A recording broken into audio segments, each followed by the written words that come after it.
بسم اللہ الرحمن الرحیم۔ اللہم صلی علی سیدنا محمد وعلی آلہ واصحابہ وبارک وسلم علیہ۔ السلام علیکم ورحمۃ اللہ وبرکاتہ۔ آج میں آپ لوگوں کو اپنی اس ویڈیو میں کہ وہ کون سے پرندے ہیں جو ذبح ہو کر زندہ ہوئے اور ان کے دوبارہ زندہ ہونے میں کیا مصلحت تھی، یہ سارا واقعہ میں آپ کو بتاؤں گی۔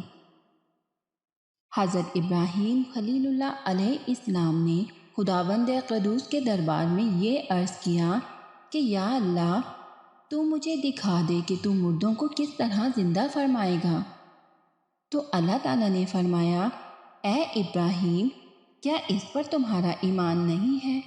تو آپ نے عرض کیا کہ کیوں نہیں، میں اس پر ایمان تو رکھتا ہوں، لیکن میری تمنا یہ ہے کہ میں اس منظر کو اپنی آنکھوں سے دیکھ لوں تاکہ میرے دل کو قرار آ جائے۔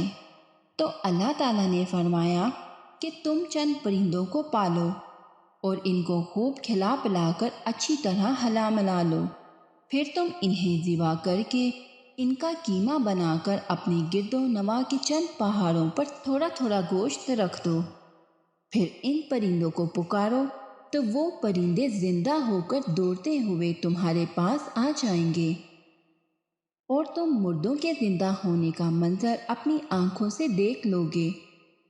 چنانچہ حضرت ابراہیم علیہ السلام نے ایک مرغ، ایک کبوتر، ایک گدھ اور ایک مور، ان 4 پرندوں کو پالا اور ایک مدت تک ان چاروں پرندوں کو کھلا پلا کر خوب ہلا ملا لیا۔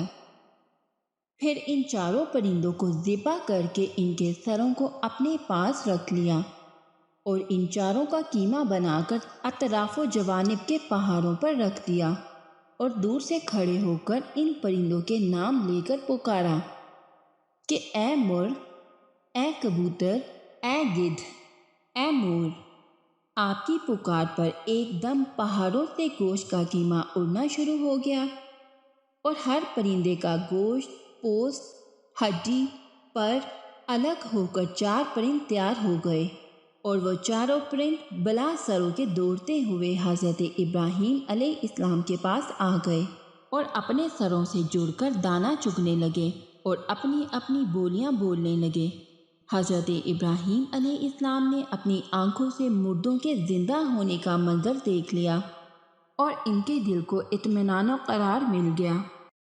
اس واقعے کا ذکر خداوند کریم نے قرآن مجید میں سورہ بقرہ میں ان لفظوں کے ساتھ بیان فرمایا ہے کہ ترجمہ کنز ایمان، اور جب عرض کی ابراہیم نے، اے رب میرے، مجھے دکھا دے، تو کیوں نہ کر مردے جلائے گا؟